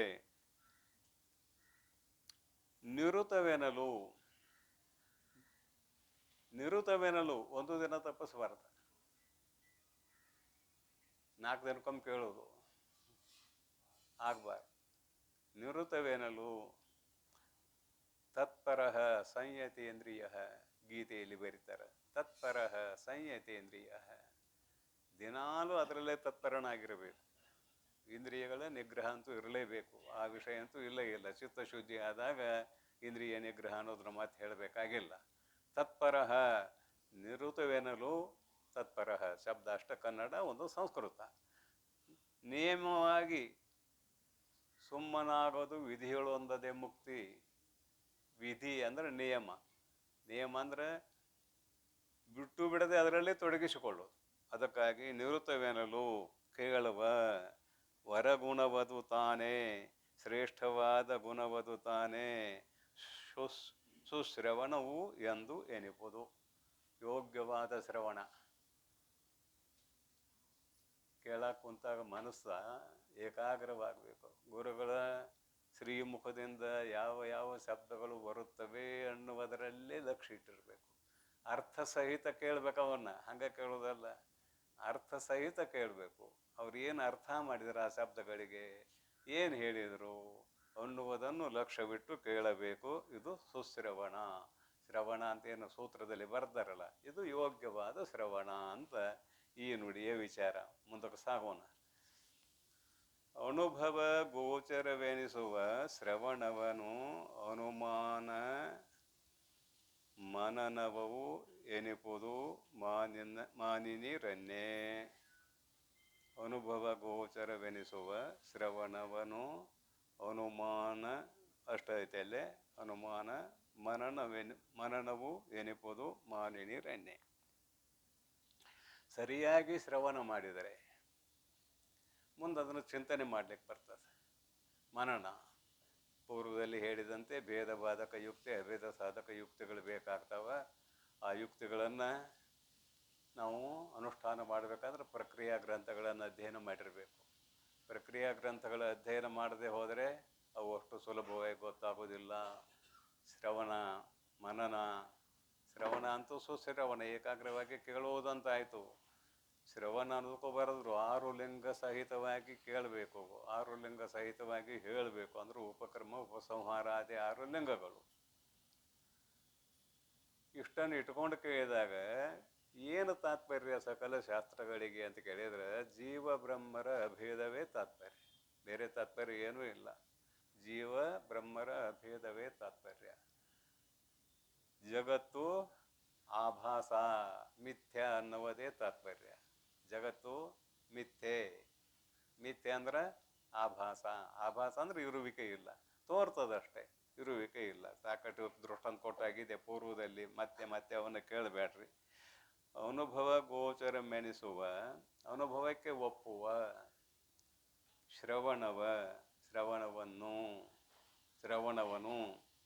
ಅಂದ್ರೆ ಗುರುಗಳು ಹೇಳಿದ ವಾಕ್ಯ ತನಗೆ ಹೊಂದಗಡೆ ಆಗ್ತದಿಲ್ಲೋ ಅಂತ ಚಿಂತನಾ ಸಹಿತವಾಗಿ ಕೇಳ್ತಾ ಇರಬೇಕು. ಅಂದ್ರೆ ವಿಚಾರಪೂರ್ವಕ ಕೇಳ್ತಾ ಇರಬೇಕು ಅಂತ ಇದ್ರ ಅಭಿಪ್ರಾಯ, ಮತ್ತೇನಲ್ಲ. ಅನುಮಾನ ಅಂತ ಬರೋರು, ಅನುಮಾನ ಪ್ರಮಾಣ ಒಂದಿದೆ. ಅನುಮಾನ ಪ್ರಮಾಣವೇ ಯುಕ್ತಿ, ಯುಕ್ತಿಯೇ ಅನುಮಾನ ಪ್ರಮಾಣ. ಊಹೆ, ಅನುಮಾನ ಅಂದ್ರೆ ಊಹೆ. ಊಹೆ ಅಂದ್ರೆ ಏನು? ಅನುಮಾನ ಪಡೋದು ಬೇರೆ, ಲೋಕಾರೂಢಿ. ಈ ಅನುಮಾನ ತರಬೇಡ್ರಿ ಇಲ್ಲಿ. ಪ್ರತ್ಯಕ್ಷ, ಅನುಮಾನ ಎರಡನೇ ಪ್ರಮಾಣ. ಅವನ ಮೇಲೆ ಅನುಮಾನ ಮಾಡ್ತೇವಂತಾರಲ್ಲ, ಸಂಶಯ. ಅನುಮಾನ ಪ್ರಮಾಣದಲ್ಲೂ ಸಂಶಯ ಪುರಸ್ಸರವಾಗೇ ಇದೆ, ಇಲ್ಲ ಅಂತಿಲ್ಲ. ಸಂಶಯ ಬಂದವನ ಅನುಮಾನ ಮಾಡ್ತಾನೆ. ಪರ್ವತೋ ನಿಮಾನ್ ಧೂಮಾತ್, ಹೋಗಿ ನೋಡಿದ, ಹಗಲು ಹೋಯ್ತೀನಿ ಆಗಿದೆ, ರಾತ್ರಿ ಅಲ್ಲ. ಅಲ್ಲಿ ಹೋಗಿ ಐತಿ ಅಂದಮೇಲೆ ಅಲ್ಲಿ ಯಾರೂ ಇಲ್ಲ, ಯಾರು ಬೆಂಕಿ ಹಚ್ಚಿದ್ರು, ಅಲ್ಯಾಕೆ ಹೋಗಿ ಐತಿ? ಸಂಶಯ ಉತ್ಥಾಪನೆ ಆಯಿತು. ಬೆಂಕಿ ಇಲ್ಲದೆ ಇದ್ರೆ ಹೋಗಿ ಬರಕ್ಕೆ ಸಾಧ್ಯವೇ ಇಲ್ಲ. ಅಡುಗೆ ಮನ್ಯಾಗ ನೋಡ್ಯಾನ ಮತ್ತೆ ಅಡುಗೆ ಮನ್ಯಾಗ ಒಲಿ ಉರಿತಿದ್ರೆ ಮ್ಯಾಲೆ ಬೆಂಕಿ ಹರಿತೈತಿ. ಬೆಂಕಿ ಇದು ಒಲಿ ಉರಿತಿದ್ರೆ ಒಲಿ ಉರಿತೈತೆ, ಕಟ್ಟಿಗೆ ಉರಿತಾ ಇದ್ರೆ ಹೋಗಿ ಮ್ಯಾಲೆ ಹೋಗ್ತಿರ್ತದೆ. ಇದನ್ನ ಮತ್ತೆ ನೋಡ್ಯಾನ. ಈಗ ದೃಷ್ಟಾಂತನ ಕೊಡಕ್ಕೆ ಬರೋದಿಲ್ಲ. ಗ್ಯಾಸ್ ಬಂದವ, ಹೊಗೆ ಅಲ್ಲೂ ಹತ್ತಿ ಕಾಣೋದಿಲ್ಲ. ಹೊಗೆ ಇಲ್ಲ ಅನ್ಬೇಡ್ರಿ, ಹೊಗೆ ಅಲ್ಲೂ ಐತಿ. ಅಲ್ಲೆಲ್ಲ ಗಾಡಿ ಗಾಡಿ ಅದು ಜಿಗುಟಾಗಿರ್ತತಿ. ಹೊಗೆ ಇಲ್ಲ ಅಂದಿರಿ, ಅದು ಕಾಣೋದಿಲ್ಲ. ಅಂದು ಮೊದಲು ದೃಷ್ಟಾಂತ ಕೊಟ್ಟಾರ. ಹಳಿ ದೃಷ್ಟಾಂತ ನಮ್ಮ ಭಾಳ ಯೋಗ್ಯ, ಈಗಿನ ಅಂತೂ ಯೋಗ್ಯ ಅಲ್ಲ ಅಂತ ಇಟ್ಕೊಳ್ಳೋಣ. ಅನುಮಾನ ಅಲ್ಲೂ ಸಂಶಯ ಐತಿ, ಆದ್ರೆ ನಿಶ್ಚಯ ಮಾಡ್ತಾನೆ. ಬೆಂಕಿ ಇಲ್ಲದೆ ಹೋದರೆ ಹೊಗೆಯು ಇರಲಿಕ್ಕೆ ಸಾಧ್ಯವೇ ಇಲ್ಲ. ಬೆಂಕಿ ಕಾರಣ, ಹೊಗೆ ಕಾರ್ಯ. ಕಾರಣ ಇದ್ದಾಗಲೇ ಹೊಗೆ ಇರಬೇಕು, ಕಾರಣ ಇಲ್ಲದೆ ಹೋದರೆ ಕಾರ್ಯವಾಗಿರೋ ಹೊಗೆ ಇರಲಿಕ್ಕೆ ಸಾಧ್ಯವಿಲ್ಲ ಅಂತ ಅನುಮಾನ. ಇದು ಅನುಮಾನ ಅಂತ ಅಷ್ಟು ಶಬ್ದಕ್ಕೆ ಅರ್ಥ. ಯುಕ್ತಿಯಿಂದ ಕೂಡಿ. ನಮ್ಮ ಪ್ರಕಾರ ಏನಪ್ಪ ಅಂದ್ರೆ ಅನುಮಾನ ಅಂದ್ರೆ ಭೇದ ಬಾಧಕ. ಜೀವ ಪರಮಾತ್ಮರ ಮಧ್ಯದಲ್ಲಿ ಅಭೇದ ಇದೆಯೋ ಅಥವಾ ಭೇದ ಇದೆಯೋ ಇದು ಸಂಶಯ. ಅಭೇದ ಇದೆಯೋ ಭೇದ ಇದೆಯೋ ಇದು ಸಂಶಯ, ಪ್ರಮೇಯಗತ ಸಂಶಯ ಅಂತ ಕರಿತೇವೆ ಇದನ್ನು. ಜೀವ ಪರಮಾತ್ಮರ ಮಧ್ಯದಲ್ಲಿ ಭೇದ ಇದೆಯೋ ಅಭೇದ ಇದೆಯೋ, ಈ ಸಂಶಯವನ್ನು ಪರಿಹಾರ ಮಾಡಿಕೊಳ್ಳುವುದಕ್ಕಾಗಿ ಗುರುಗಳು ಬಳಿಗೆ ಹೋಗಲೇಬೇಕು. ಗುರುಗಳು ಉಪದೇಶ ಮಾಡೇ ಮಾಡ್ತಾರೆ. ಗುರುಗಳ ಬಳಿಗೆ ಹೋದಾಗ ಅನೇಕ ಯುಕ್ತಿಗಳಿಂದ ಅವ್ರು ಹೇಳ್ತಾರೆ, ನಿನ್ನ ಸ್ವರೂಪವೇ ಅಖಂಡ ಚೈತನ್ಯ ಅಂತ. ಅದ ಯುಕ್ತಿಗಳು. ಶ್ರುತಿಯ ಅರ್ಥಕ್ಕೆ ಅನುಗುಣವಾದ ಯುಕ್ತಿಯನ್ನು ಅಂಗೀಕಾರ ಮಾಡ್ಬೇಕು ನಾವು. ಆತ್ಮಾವಾರೇ ದ್ರಷ್ಟವ್ಯ ಶ್ರೋತವ್ಯ ನಿಜಿಧ್ಯಾಸಿತವ್ಯ ಅನ್ನುವಲ್ಲಿ ಯುಕ್ತಿ ಇದೆ. ಯುಕ್ತಿ ಇಲ್ಲದೆ ಹೋದ್ರೆ ಚಿಂತನೆ ಮಾಡ್ಲಿಕ್ಕೆ ಬರೋದಿಲ್ಲ ಅಂತ ಬರೆದಾರ. ಅದಕ್ಕಾಗಿ ಭೇದ ಬಾಧಕ ಯುಕ್ತಿಗಳು. ಜೀವಾತ್ಮ ಪರಮಾತ್ಮರ ಮಧ್ಯದಲ್ಲಿ ಎಂದೂ ಭೇದ ಇಲ್ಲ. ಜೀವಚೇತನ ಏನಂತ ಕೇಳಿದ್ರೆ ಜೀವ ಜೀವ ಚೈತನ್ಯಂ ಬ್ರಹ್ಮ ಭಿನ್ನಂ. ಜೀವ ಚೈತನ್ಯವು ಬ್ರಹ್ಮಕ್ಕಿಂತಲೂ ಭಿನ್ನಲ್ಲ. ಬ್ರಹ್ಮ ಭಿನ್ನಂ, ಬ್ರಹ್ಮದೊಡನೆ ಅಭೇದವಾಗಿಯೇ ಇದೆ. ಯಾಕಂದ್ರೆ ಚೇತನತ್ವಾತ್, ಚೈತನ್ಯತ್ವಾತ್, ಚೇತನತ್ವಾತ್. ಯಾವುದಾರ ಶಬ್ದ ಹೇಳ್ರಿ. ಚೈತನ್ಯ ಅಥವಾ ಚೇತನ, ಜೀವಾತ್ಮನು ಚೇತನ ಸ್ವರೂಪನೂ ಆಗಿರುವುದರಿಂದ ಹೇಗೆ ಅಂದ್ರೆ ಈಶ್ವರ ಚೇತನವತ್. ಆ ಉಪಾಧಿ ಇಟ್ಕೊಂಡು ಮಾತಾಡ್ಬೇಕಲ್ಲ ಈಗ ನಾವು. ಬ್ರಹ್ಮಚೇತನ ಒಂದು, ಜೀವಚೇತನ ಒಂದು, ಈಶ್ವರ ಚೇತನ ಒಂದು. ಈಶ್ವರ ಚೇತನವತ್. ಈಶ್ವರನಿಗೂ ಬ್ರಹ್ಮಕ್ಕೂ ಯಾವಾಗಲೂ ಅಭೇದ. ಬ್ರಹ್ಮ ಅಂದ್ರೆ ಇಲ್ಲಿ ಶಬ್ದ ಅಖಂಡ ಚೇತನ ಅಂತ ಇಟ್ಕೊಳ್ರಿ, ಚತುರ್ಮುಖ ಬ್ರಹ್ಮ ಅಲ್ಲ. ಈಶ್ವರ ಚೇತನಕ್ಕೂ ಬ್ರಹ್ಮಚೇತನಕ್ಕೂ ಯಾವಾಗಲೂ ಅಭೇದ. ಹಾಗೆಯೇ ಜೀವಚೇತನವೂ ಕೂಡ ಬ್ರಹ್ಮ ಭಿನ್ನವೇ, ಬ್ರಹ್ಮಕ್ಕಿಂತಲೂ ಬೇರೆ ಅಲ್ಲವೇ ಅಲ್ಲ. ಯಾಕ? ಚೈತನ್ಯ ಸ್ವರೂಪನೂ ಆಗಿರುವುದರಿಂದ.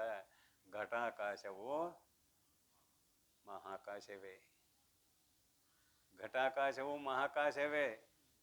ಆದ್ರೆ ನಮ್ಗೆ ಭ್ರಾಂತಿ ಆಗೈತಿ, ಘಟಾಕಾಶದಾಗ ನೀರು ಹಾಕಕ್ಕೆ ಬರ್ತೈತಿ, ಮಹಾಕಾಶದಾಗ ನೀರು ಹಾಕಕ್ಕೆ ಬರೋದಿಲ್ಲ ಅಂತ ಭ್ರಾಂತಿ ಆಗೈತಿ.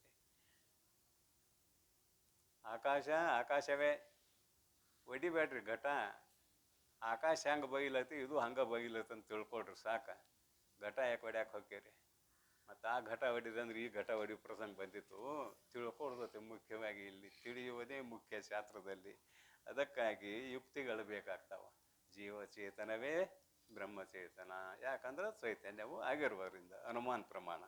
ಯುಕ್ತಿಗಳು ಕೂಡಿ, ಯುಕ್ತಿ ಅಂದರೆ ಇವೇ, ಬೇರೆ ಯುಕ್ತಿ ಏನಲ್ಲ. ನಾ ಎಲ್ಲವನ್ನೂ ಅರಿಯುತ್ತೇನೆ.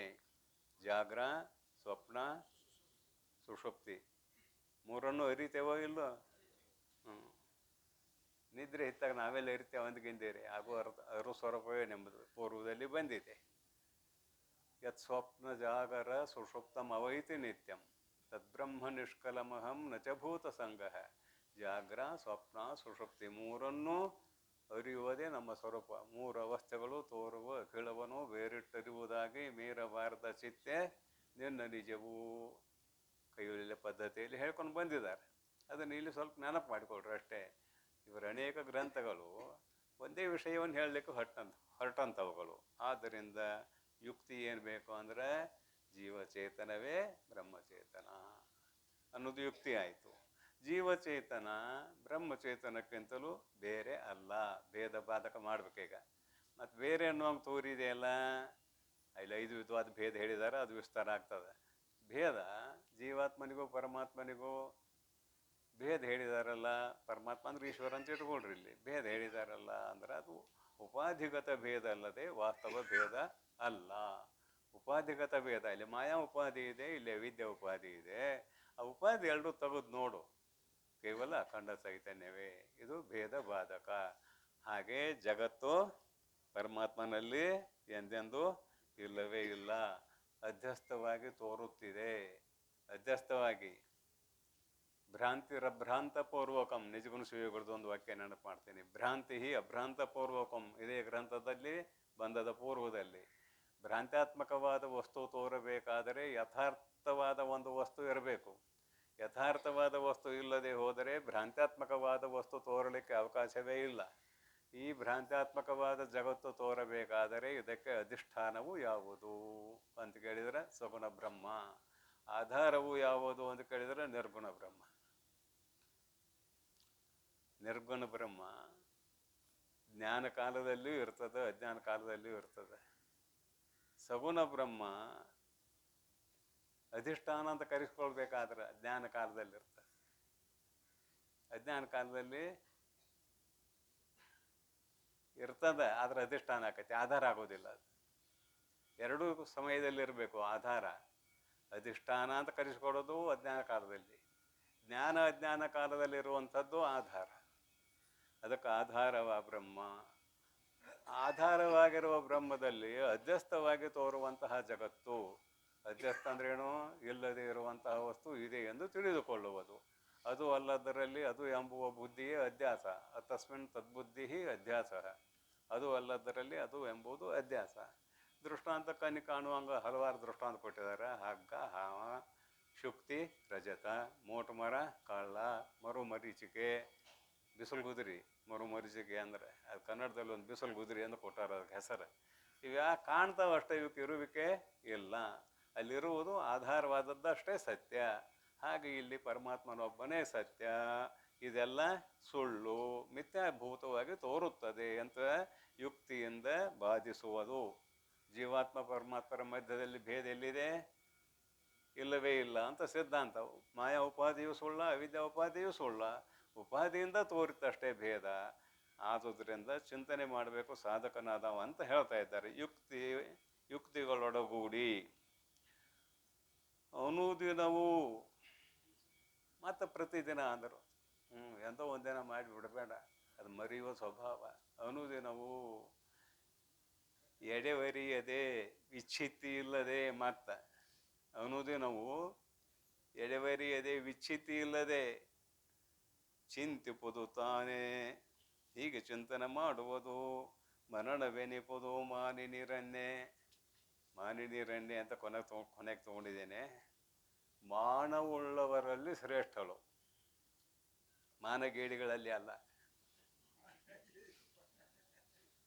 ಮಾನಗೇಡಿಗಳು ಇದ್ದಾರೆ, ಮತ್ತು ಮಾನವುಳ್ಳವರು ಇದ್ದಾರೆ ಅಂದ್ರೆ ಮಾನಗೇಡಿಗಳು ಇರಬೇಕಲ್ಲ, ಹೌದಲ್ರಿ? ಮಾನವುಳ್ಳವ ಅಂದ್ರೆ ಮಾನ ಇಲ್ದವ ಒಬ್ಬನ ಬರಬೇಕ ಇಲ್ಲಿ. ಮಾನ ಇದ್ದವ್ರು ಯಾರು? ಮಾನ ಇಲ್ದವ್ರು ಯಾರು ಅಂತ ಕೇಳಿದರೆ, ಯಾರು ನುಡಿದಂತೆ ನಡೆಯುವ ಮಾರ್ಗದಲ್ಲಿ ತೊಡಗಿಸಿಕೊಂಡಿದ್ದಾರೋ ಮಾನವುಳ್ಳವರು. ಯಾರು ನುಡಿದದ್ದನ್ನು ಮರೆತು ನಡೆಯಬಾರದ ದಾರಿಯಲ್ಲಿಯೇ ನಡೆದಿದ್ದಾರೆಯೋ ಅವರು ಮಾನಗೇಡಿಗಳು. ಬಂತಲ್ಲ, ತಾಯಿ ಹೊಟ್ಟಾಗಿದ್ದಾಗ 3 ಮಾತು ಕೊಟ್ಟಿದ್ದೀರಿಲ್ಲ. ಯದಿ ಯೋನ್ಯ ಪ್ರಮುಚ್ಚೇಹಂ ತತ್ ಪ್ರಪದ್ಯೆ ಮಹೇಶ್ವರಂ ಯನ್ಮಯ ಕೃತಂ ಕರ್ಮ ಯಸ್ಯ ಪರಿಜನಸ್ಯಾರ್ಥೇ ಏಕಾಕಿತೇನ ದಹ್ಯೋಹಂ ಗತಾಸ್ತೆ ಫಲಭೋಗಿನಃ ಅಹೋ ದುಃಖೋ ದದೌ ಮಗ್ನಃ ನ ಪಶ್ಯಾಮಿ ಪ್ರತಿಕ್ರಿಯಾಂ ಯದಿ ಯೋನ್ಯ ಪ್ರಮುಚ್ಯಾಮಿ ತತ್ ಪ್ರಪದ್ಯೆ ಮಹೇಶ್ವರಂ ಅಂತ ಗರ್ಭಸ್ಥ ಶಿಶು ಪ್ರಾರ್ಥನೆ ಮಾಡಿಕೊಳ್ತಾ ಇದೆ. ಹೆಂಡ್ರು ಮಕ್ಕಳು ಬದುಕು ಬಾಳೆ, ಗಂಡ್ರು ಮಕ್ಕಳು ಬದುಕು ಬಾಳೆ ಅಂತ ಏನೇನೋ ಮಾಡಿ ಅವ್ರಿಗೆ ತಂದು ಹಾಕೀನಿ. ಅವ್ರು ಊಟ ಮಾಡಿ ಕೈ ಕೊಟ್ಟು ಹೋದ್ರು. ನಾ ಈ ಭವ ದುಃಖವನ್ನು, ಗರ್ಭವಾಸ ದುಃಖವನ್ನು ಅನುಭವಿಸುತ್ತಿದ್ದೇನೆ. ಈ ದುಃಖ ಹೆಂಗಿದೆ ಅಂದ್ರೆ ಸಮುದ್ರ ಪ್ರಾಯವಾಗಿದೆ. ಪರಮಾತ್ಮ ಇದರಿಂದ ನಾನು ಬಿಡಿಸಪ್ಪ, ಹೊರಗೆ ಹಾಕು ಅಂತ ನಿರಂತರ ಪ್ರಾರ್ಥನೆ ಮಾಡಿದೆ. ಗರ್ಭಸ್ಥ ಶಿಶು 9ನೇ ತಿಂಗಳಲ್ಲಿ ಹೊರಗೆ ಹಾಕಿದ. 3 ಮಾತು ಕೊಟ್ಟಿದ್ದೀವಿ, ಹೇಳಿ ಆಗೈತಿಲ್ಲ ಅವ್ನು 3 ಮಾತು. ಇಲ್ಲಿಂದ ಹೊರಗೆ ಹೋದ್ಮೇಲೆ ನಾನು ಒಲಿಸಿಕೊಳ್ತೇನೆ, ಆಸೆಯನ್ನು ಗೆಲ್ತೇನೆ, ಜ್ಞಾನವನ್ನು ಮಾಡಿಕೊಳ್ತೇನೆ, ಈ ಭವಕ್ಕೆ ಬಾರದಂತೆ ಮಾಡಿಕೊಳ್ಳುತ್ತೇನೆ, ಜ್ಞಾನವನ್ನು ಮಾಡಿಕೊಳ್ಳುತ್ತೇನೆ, ನನ್ನ ಸ್ವರೂಪ ಜ್ಞಾನ ಮಾಡಿಕೊಳ್ಳುತ್ತೇನೆ ಅಂತ ಹೇಳಿದ್ದೀವಿ. ಈ 3 ಮಾತಿನಂತೆ ನಡೆದವರು ಮಾನವುಳ್ಳವರು. ಈ 3 ಮಾತುಗಳು ಅವರ ಜೀವನದಲ್ಲಿ ಲೋಪ ಆದವರು. ಆಯ್ತು, ನೀವು ಹೇಳಿಬಿಟ್ರೆ ನಾ ಹೇಳೋದು. ಅದಕ್ಕಾಗಿ ಮಾನಿನಿರನ್ನೇ, ನೀನು ಯಾವುದನ್ನು ಪಡೆದಿದ್ದೀಯೋ ಅದನ್ನೇ ನನಗೆ ಕೊಡು, ಅದನ್ನೇ ನನಗೆ ಹೇಳು ಅಂತ ಕೇಳಿದಳಲ್ಲದೆ ಧನ ಕನಕ ವಸ್ತು ವಾಹನಾದಿಗಳನ್ನು ಕೇಳಿಲ್ಲ. ಅದಕ್ಕಾಗಿ ಮಾನಿನಿರನ್ನೇ. ಇದು 1-2 ಶಬ್ದ ಯಾಕೆ ಹೇಳ್ತೇನೆ ಅಂದ್ರೆ ಸ್ವಲ್ಪ ಯಾಸರ ಆಗಲಿ ಅಂತ ಹೇಳಿದ್ರು ನಿದ್ರಿ ಮಾಡೋರು ಇರ್ತಾರೆ. ಇದು ಶಾಸ್ತ್ರನ ಹಂಗೆ, ಅದು ನಿದ್ರಿ ತರಿಸೋದ, ಅದು ಸಮಾಧಿ ಹತ್ತೋದ. ಒಟ್ಟು ಶಾಸ್ತ್ರ ಕೇಳಾಕ ಬಂದು ಕುಂದ್ರೆ ಸಾಕು, ಸಂತೋಷ ಆಕೈತಿ. ಶಾಸ್ತ್ರ ತಿಳಿತು ಅದೊಂದು ಸಂತೋಷ, ಇಲ್ಲ ನಿದ್ರಾಣ ಅಂತ 2 ಆಗ್ತದೆ. ಆಯ್ತು, ಮುಂದಿನ ನುಡಿಗೆ ಹೋಗೋಣ. ಮರಣಕ್ಕೆ ಬಂದ ಅರ್ಥವನು ಅನುಭವಗಮ್ಯವು ಎಂದು ಎನಿಸಿ ಸಮಾಹಿತೆಯೊಳು ನಿಂದು ಜನಿತ ನಿಶ್ಚಯವು ಅದು ಅಚ್ಚಳಿಯದೆ ನೆಲೆಯಾದುದನೇ ನಿಧಿಧ್ಯಾಸನವು ಎನಿಪರು. ನೋಡ್ರಿ ನಿಧಿಧ್ಯಾಸನದ ಬಗ್ಗೆ ಹೇಳ್ತಾರೆ, ಮತ್ತೇನಿಲ್ಲ. ಆಯಿತು, ಭೇದ ಬಾಧಕ ಭೇದ ಸಾಧಕ ಚಿಂತನೆಗಳಿಂದ ಕೂಡಿಕೊಂಡು ನನ್ನ ಸ್ವರೂಪಕ್ಕೂ ಪರಮಾತ್ಮನ ಸ್ವರೂಪಕ್ಕೂ ಭೇದ ಇಲ್ಲ ಅಂತ ತಿಳ್ಕೊಂಡ. ಆದ್ರೆ ಅದು ವಿಚ್ಛಿತಿ ಆಗಬಾರ್ದು ಅನ್ನೋದಕ್ಕೂ ಬರೆದ್ರು, ನಿರಂತರ ಅದು ನಡಿಬೇಕು ಅಂತ ಬರೆದ್ರು. ಒಂದು ಕ್ಷಣವೂ ಕೂಡ ಅಲ್ಲಿ ವಿಚ್ಛಿತಿ ಆಗಬಾರ್ದಂತೂ ಬರೆದ್ರು. ಇಷ್ಟು ಬರೆದ ಮೇಲೆ ಅದು ನಡೀತಾ ಇರಬೇಕು, ನಡೀತಾ ಇರುವುದನ್ನು ಇಲ್ಲಿ ಬರೀತಾರೆ. ಮನನಕ್ಕೆ ಬಂದ ಅರ್ಥವನು ಅಂದ್ರೆ ಮನನದಲ್ಲಿ ಏನು ಚಿಂತನೆ ಮಾಡಿದಲ್ಲ ಆ ಅರ್ಥವು ಗಮ್ಯವು ಎಂದು ಎನಿಸಿ. ಅನುಭವಗಮ್ಯ ಸ್ವಾನುಭೂತ್ಯೇಕಮಾನಾಯ, ಏನೋ ನಿನ್ನ ಸ್ವರೂಪದ ಚಿಂತನೆ ನಿನಗಷ್ಟ ಗೊತ್ತದು, ಮತ್ತಾರಿಗೂ ಗೊತ್ತಿಲ್ಲ. ನಿನ್ನ ಮನಸ್ಸು ಆತ್ಮಾಕಾರ ಐತೋ ಏನು ಅನಾತ್ಮಾಕಾರ ಐತೋ ಯಾರಿಗೂ ಗೊತ್ತಿಲ್ಲ. ಅದು ನಿನಗ ಗೊತ್ತು. ಕಣ್ಣು ಮುಚ್ಕೊಂಡು ಕುಳ್ತಿದ್ದಾನೆ ಅಥವಾ ಅರ್ಧ ಕಣ್ಣು ತೊಗೊಂಡು ಕುಳ್ತಿದ್ದಾನೆ. ಯಾರೋ ಒಬ್ರು ತಮಾಷೆ ಮಾಡಿದರು, ಒಳ್ಳೆ ದೊಡ್ಡ ಪಂಡಿತರು ಅಂತ ಬಂದಿದ್ರು, ಕೇಳಿದ್ದೀರಿ, ನಿಮ್ಮ ಮೂಗಿನ ನೇರಕ್ಕೆ ನಿಮ್ಮ ನೇತ್ರವೃತ್ತಿ ಇರಲಿ ಅಂತ ಗ್ರಂಥದಲ್ಲಿ ಬರೆದಿದ್ದಾರೆ. ನಿಮ್ಮ ಮೂಗಿನ ಅಗ್ರಭಾಗ ನಿಮಗೆ ಕಾಣ್ತದೋ ಹ್ಯಾಂಗ ಅಂತ ಕೇಳಿದ್ರು ಅವ್ರು. ನೋಡ್ರಿ, ನಿಮ್ಮ ಮೂಗಿನ ತುದಿ ನಿಮಗೆ ಕಾಣ್ತತೆ ನೋಡ್ರಿ, ಏನು ಕಾಣ್ತದೆ? ನಿಮ್ಮ ಮೂಗಿನ ತುದಿ ನಿಮಗೆ ಎಂದೂ ಕಾಣೋದಿಲ್ಲ. ಆದರೆ ಏನು, ನಿಮ್ಮ ದೃಷ್ಟಿ ಇಲ್ಲೇ ಬೀಳಬೇಕು, ಮುಂದೆ ಹೋಗ್ಬಾರ್ದು. ಅದರ ಅಭಿಪ್ರಾಯ ಏನು ಅಂದ್ರೆ ನಿಮ್ಮ ದೃಷ್ಟಿ ಇಲ್ಲೇ ಬೀಳಬೇಕು. ತತ್ವಜ್ಞಾನಿ ಅಡ್ಡಾಡುವಾಗ 3 ಫೂಟ್ ದಾರಿ ಕಾಣ್ಬೇಕಂತ ಅದರ ಆಚೆ ಕಡೆ ನೋಡಬಾರ್ದಂತ ಶಾಸ್ತ್ರ ಬರೆದಾರೆ. ತತ್ವಜ್ಞಾನಿ ಇನ್ನು ಸಾಧಕ ಹೆಂಗಿರ್ಬೇಕು ಹೇಳ್ರಿ? ಅವು 3 ಫೂಟ್ ಅಷ್ಟೇ ಕಾಣ್ಬೇಕಂತ. ಹಾಗೆ ಮೂಗಿನ ನೇರಕ್ಕೆ ನೋಡ್ರಿ, ನಿಮ್ಮ ಮೂಗಿನ ತುದಿಗೆ ನೋಡ್ರಿ ಅಂದ್ರೆ ಇಲ್ಲೇ ದೃಷ್ಟಿ ಇರಲಿ. ಅರ್ಧ ಕಣ್ಣು ಮುಚ್ಚಿರಿ ಎಂತದ್ರ ಅರ್ಥ? ನಿದ್ರಿ ಮಾಡಬೇಡ್ರಿ ಎಂತದ್ರ ಅರ್ಥ? ಅದರ ಮುಖ್ಯವಾದ ಅಭಿಪ್ರಾಯ ಏನು? ಪೂರ್ಣ ಕಣ್ಣು ಮುಚ್ಕೊಂಡು ಧ್ಯಾನ ಮಾಡಕ್ಕೆ ಕೂಡ್ರಬೇಡ್ರಿ, ಅದು ನಿದ್ದೆ ಕರ್ಕೊಂಡು ಹೋಗಿಬಿಡ್ತದ. ಅರ್ಧ ಕಣ್ಣು ತೆರ್ಕೊಂಡು ಧ್ಯಾನ ಮಾಡ್ರಿ, ಇದರ ಅರ್ಥ.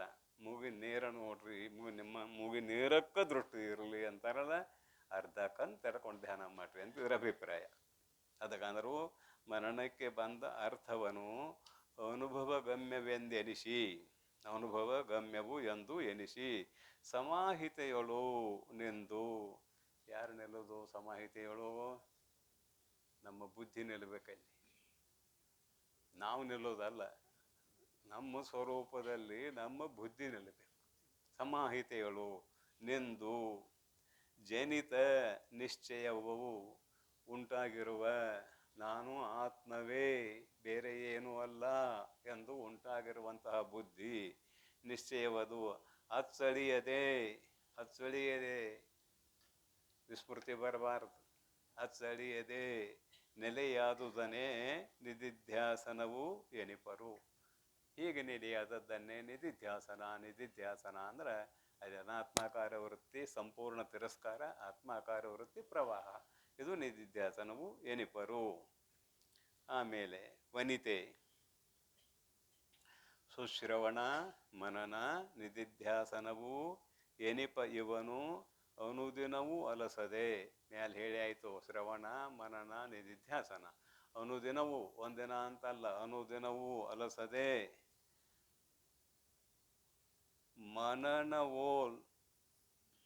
ಮನನವ ಬಿದ್ದತೆಯಲ್ಲಿ ಅಕ್ಷರ ಮನವಲಿದು ಆಗ್ಬೇಕದು. ವ ಇದ್ದಲ್ಲಿ ಓ ಅಕ್ಷರ ಬೇಕಾಗ್ತದೆ. ಯಾರ್ಯಾರ ಗ್ರಂಥದಲ್ಲಿ ಏನಿದೆಯೋ ನೋಡ್ರಿ. ಮನವೇ ಬಿದ್ದತಿಲ್ಲಿ ನನ್ನ ಪುಸ್ತಕದಾಗ, ಅದನ್ನು ಓ ಅಂತ ತಿದ್ಕೊಂಡಿದ್ದೇನೆ ನಾನು. ಮನವಲಿದು ಅಭ್ಯಾಸವನ್ನು ಮಾಡುತ್ತಿರ್ಬೋದು, ತನಗೆ ಅಜ್ಞೆ ಭಾವನೆಯು ಅಳಿವನ್ನ. ಎಲ್ಲಿವರೆಗೆ ಮಾಡ್ಬೇಕನ್ನೋದು ಬರೀತಾರೆ, ಸೀಮೆ ಬರೀತಾರೆ. ಎಲ್ಲಿವರೆಗೆ ನೋಡ್ರಿ. ಎಲೈ ಮೈತ್ರೇಯಿ ವನಿತೆ ಸುಶ್ರವಣ ಈಗ ಹೇಳಿ ಆಯ್ತು, ಅದರ ವಿಷಯ ಹೇಳಿ ಆಯಿತು. 6 ಲಿಂಗ ಸಹಿತವಾಗಿ ಶ್ರವಣ ಮಾಡಬೇಕಂತ. ಮನನ ಆಯ್ತಲ್ಲ, ಭೇದ ಬಾಧಕ ಅಭೇದ ಸಾಧಕ. ಮನನಕ್ಕೆ ಬಂದ ಅರ್ಥ ನಿರಂತರವಾಗಿ ಆತ್ಮಾಕಾರ ವೃತ್ತಿ. ಇಷ್ಟಾದ ಮೇಲೆ ಎನಿಪ ಎಂದು ಹೇಳಿಸಿಕೊಳ್ಳುವ ಇವನು, ಇವನು ಅಂದ್ರೆ ಈಗ 3 ಬಂತು ಅದ್ರಾಗ ಅಂತಪಾತಿ ಆಯ್ತು 3. ಅನುದಿನವೂ ಅಲಸದೆ, ಪ್ರತಿನಿತ್ಯ ಅಲಸದೆ. ನೀವು ಹೇಗೆ ಊಟ ಮಾಡ್ತಿರಲ್ಲ ಪ್ರತಿನಿತ್ಯ, ಹಾಗೆ ಅನುದಿನವೂ ಅಲಸದೆ. ಮನವಲಿದು, ಇದು ಬಿಟ್ಟು ಬೇಸರಕ್ಕೆ ಮಾಡೋದಲ್ಲ. ಗುರುಗಳು ಹೇಳಿದಾರೋ ಹಿಂಗೆ ಮಾಡಬೇಕಂತ ಬೆಳಿಗ್ಗೆ 5 ಗಂಟೆಗೆ ಧ್ಯಾನ ಕುಂಡಿಸ್ತಾರೆ ಗುರುಗಳ ಶಿಷ್ಯರನ್ನ. ಕುಂತಿರ್ತಾವ, ಯಾವ್ಯಾವ ನಿದ್ರೆ ಮಾಡ್ತಾವು, ಯಾವ್ಯಾವ ಮನಸ್ಸಿನಿಂದ ಅಡ್ಡಾಡ್ತಾವು, ಏನು ಮಾಡ್ತಾವ, ಕುಂತಿರ್ತಾರಂತೂ ಧ್ಯಾನ ಮಾಡಕ್ಕೆ ಕುಂತಿರ್ತಾರೆ. ಅವ್ರದ್ದು ಅವ್ರಿಗೆ ಗೊತ್ತು. ನೀವು ಸ್ವಲ್ಪ ವಿಚಾರ ಮಾಡಿರಿ, ಕೈಯಾಗ ಜಪಮಾಲಿ ಹಿಡ್ಕೊಳ್ರಿ. ನಿಮ್ಮ ಇಷ್ಟ ದೇವತೆಯನ್ನು ಒಟ್ಟ ಒಂದು ಕ್ಷಣನೂ ನಿಮ್ಮ ಮನಸ್ಸು ಹೊರಗೆ ಹೋಗ್ದಂಗೆ ಹೇಳಿರಿ. ಅಥವಾ ನಮ ಶಿವಾಯ, ಅಥವಾ ಶಿವಾಯ ನಮಃ, ಅಥವಾ ಓಂ ನಮೋ ಭಗವತೆ ವಾಸುದೇವಾಯ, ಯಾವ್ದಾರು ಹೇಳ್ರಿ ಮಂತ್ರ. ಒಟ್ಟು ಅವ್ರದ್ದೊಂದು ಫೋಟೋ ಇಟ್ಕೊಳ್ರಿ. ಆ ಫೋಟೋನ ನೋಡ್ತಿರ್ಬೇಕು ನಿಮ್ಮ ಕಣ್ಣು, ಆ ಫೋಟೋನ ನೋಡ್ತಿರ್ಬೇಕು ನಿಮ್ಮ ಮನಸ್ಸು, ಕೈ ನಾಲ್ಗೆ ಇವೆಲ್ಲ ಕೂಡ್ಕೊಂಡು ಜಪ ನಡೆಸಿರ್ಬೇಕು. ಎಲ್ಲೆಲ್ಲಿ ಹೋಗಿ ಬರ್ತದೋ ನಿಮ್ಮ ಮನಸ್ಸು ನಿಮ್ಗೆ ಗೊತ್ತಾಗತ್ತೆ. ಒಂದಿಟ್ಟು ನೋಡ್ರಿ, ಒಂದಿಟ್ಟು ನೋಡ್ರಿ. ಚಂಚಲಂ ಹಿಮನ ಕೃಷ್ಣ ಪ್ರಮಾಧಿ ಬಲವದೃಢಂ ತಸ್ಯಾಹಂ ನಿಗ್ರಹಂ ಮನ್ನೆ ಅಯೋರಿವ ಸುದುಷ್ಕರಂ. ಸುಮ್ಮನೆ ಹೇಳಿಲ್ಲ, ಒಂದಿಟ್ಟು ನಿಮ್ಮನ್ನು ನೀವು ಪರೀಕ್ಷೆ ಮಾಡಿ ನೋಡ್ರಿ. ಇಲ್ಲಿ ಆತ್ಮಾಕಾರ ವೃತ್ತಿ ನಿರಂತರವಾಗಿ ನಡೆಯುವುದಷ್ಟು ಸುಲಭವಿದೆ ಏನಂತ ಶಾಸ್ತ್ರ ನಿಮಗೆ ಹೇಳ್ತದ. ನಿಮ್ಮನ್ನು ನೀವು ಪರೀಕ್ಷೆ ಮಾಡಿ ನೋಡ್ಕೊಳ್ರಿ ಅಂತ.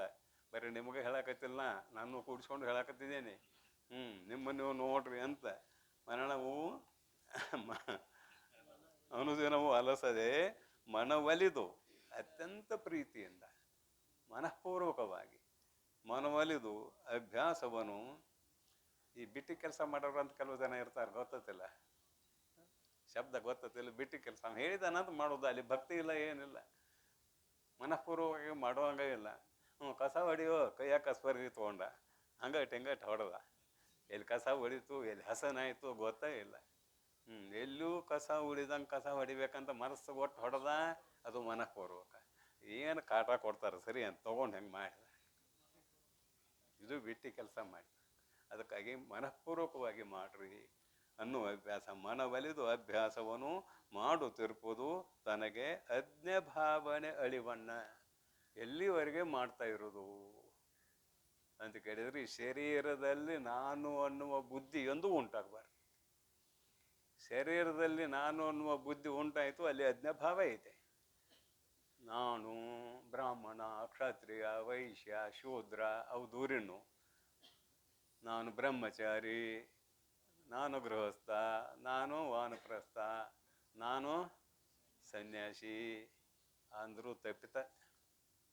ಸನ್ಯಾಸಿ ಅಂದರೂ ತಪ್ಪಿತ. ಅಜ್ಞಭಾವನೆ ಎಲ್ಲಿದೆ ಸನ್ಯಾಸಿ? ಅಜ್ಞಭಾವನೆ ಇದ್ದಲ್ಲೇ ಸನ್ಯಾಸಿ. ಇವೆಲ್ಲ ಸಾಧನಕ್ಕಾಗಿ ಮಾಡಿದಂಥ ಆಶ್ರಮಗಳು, ಮತ್ತೇನಿಲ್ಲ. ಅದಕ್ಕಾಗಿ ಅಜ್ಞಭಾವನೆ ಅಳಿವನ್ನ. ಶರೀರದಲ್ಲಿ ಎಂದೆಂದೂ ನಾನೆಂಬುವ ಬುದ್ಧಿ ಬರಬಾರ್ದು. ನಿಮ್ಮ ಕಾಲಾಗಿನ ಕೆರ ಎಷ್ಟು ನಿಮಗಿಂತ ಭಿನ್ನ ಆಗಿದಾವಲ್ಲ, ನಾ ಸುಮಾರು ದೃಷ್ಟ ಅಂತ ಕೊಡ್ತೇನೆ ಬೇಕಂತ.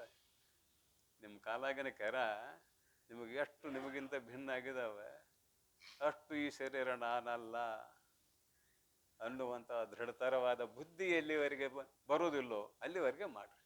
ಆ ಬುದ್ಧಿ ಯಾವಾಗ ಬಂತು? ದೃಢತರವಾದ ಬುದ್ಧಿ, ಬರೀ ಬುದ್ಧಿ ಅಲ್ಲ, ದೃಢತರವಾದ ಬುದ್ಧಿ. ನಿಮ್ಮ ಶರೀರಕ್ಕೆ ಇಟ್ಟಿರುವ ನಾಮ ನಿಮಗೆ ಎಷ್ಟು ಸಹಜ ಆಗಿದೆಯೋ ಅಷ್ಟು ಸಹಜ ಆಗಬೇಕು. ಏನದು? ಅಖಂಡ ಚೈತನ್ಯವೇ ನಾನು ಅನ್ನುವುದು. ಹೀಗೆ ಮಾಡಿದರೆ ನೀನು ಕೃತಕೃತ್ಯನೂ ಆಗುತ್ತಿ ಅನ್ನುವಂಥ ಅಭಿಪ್ರಾಯ ಈ ಸೂತ್ರದಿಂದ ತಿಳಿದು ಬಂದಿದೆ. ಮುಂದೆ ಸೂತ್ರ ಅಷ್ಟ ಓದ್ಬಿಡ್ತೇನೆ ಮುಂದಿಂದ. ಇದು ಸೂತ್ರ ಅಷ್ಟ ಓದ್ತೇನೆ. ವನಿತಾದಿ ವಿಷಯಗಳನ್ನು ವಿಷವೆಂದು ಅರಿದನೆ ಮುಮುಕ್ಷುವು ಎನಿಪ್ಪನು ಇಣಿಯಳೆ. ವೈರಾಗ್ಯ ವೈರಾಗ್ಯ ಭಾಳ ಕಷ್ಟ, ಅಷ್ಟು ಸುಲಭ ಇಲ್ಲ. ಆದಿಪದ ಹಾಕಿದ್ದಾರೆ, ವನಿತಾದಿ ವಿಷಯಗಳನ್ನು. ಈ ಎಲ್ಲ ಗ್ರಂಥಗಳಲ್ಲಿ ಪುರುಷ ಪ್ರಧಾನ ಇವರು ಅಂತ ತಿಳ್ಕೊಂಡಿದ್ದೀರಿ. ಅದಕ್ಕಾಗಿ ವನಿತಾದಿ ಅಂತ ಹಾಕ್ತಾರೆ ಇವರು ಅಂತ ತಿಳ್ಕೊಂಡಿದ್ದೀರ. ಪುರುಷಾದಿ ಅಂತ ಯಾಕೆ ಬರಿಬಾರ್ದು? ವನಿತಾದಿ ಅಂತ ಯಾಕೆ ಬರಿಬೇಕು? ನಾ ಪೂರ್ವದಲ್ಲಿ ವಚನಕಾರರ ಮಾತು ನೆನಪು ಮಾಡಿದ್ದೇನೆ. ಹೆಣ್ಣಿಗೆ ಗಂಡು ಮಾಯೆ, ಗಂಡಿಗೆ ಹೆಣ್ಣು ಮಾಯೆ, ಪರಸ್ಪರ. ಪರಸ್ಪರ ಇಲ್ಲಿ ಶಾಸ್ತ್ರ ಯಾರಿಗೆ ಅಂತ ಕೇಳಿದ್ರೆ ಅಂತಃಕರಣ, ಶಾಸ್ತ್ರ ಮನಸ್ಸಿಗೆ. ಮನಸ್ಸಂದ್ರೆ ಅಂತಃಕರಣ, ಅಂತಃಕರಣ ಅಂದ್ರೆ ಮನಸ್ಸ ಅಲ್ವೇ? ಮತ್ತು ಯಾರಲ್ಲಿ ಅಂತಃಕರಣ ಇಲ್ಲ? ಹೆಣ್ಮಕ್ಳಲ್ಲಿ ಅಂತಃಕರಣ ಇಲ್ಲೇನ? ಐತಿ. ಗಂಡು ಮಕ್ಕಳಲ್ಲೂ ಅಂತಃಕರಣ ಐತಿ.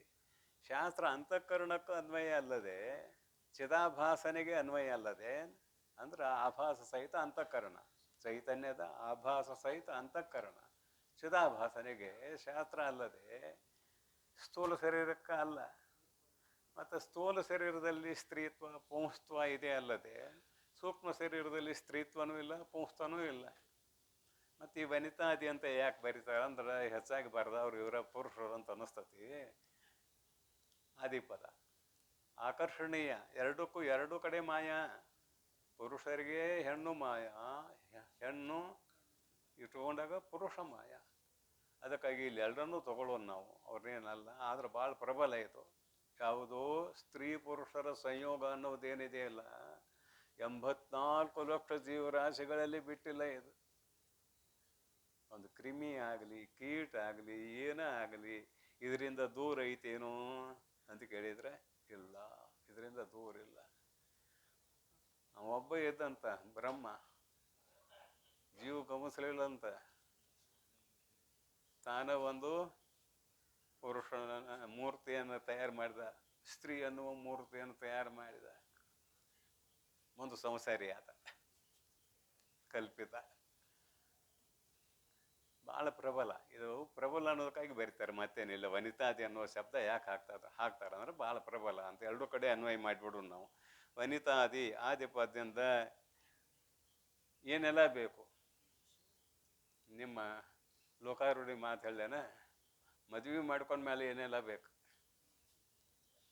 ಮತ್ತೆ ಅಲ್ಲಿ ಮಕ್ಳು ಅಕ್ಕಾವು, ಮರಿ ಅಕ್ಕಾವು, ಮತ್ತೆ ಹೆಣ್ಮಗಳು ಬಂದಾಳ, ಅದನ್ನು ತಂದುಕೊಡು, ಇದನ್ನು ತಂದುಕೊಡು, ಅದನ್ನು ಮಾಡಿ, ಇದನ್ನು ಮಾಡ, ಏನು ಹೇಳ್ತಿರ್ತಾರೆ ತಮಾಷೆಗಾಗಿ. ಹೆಂಡತಿ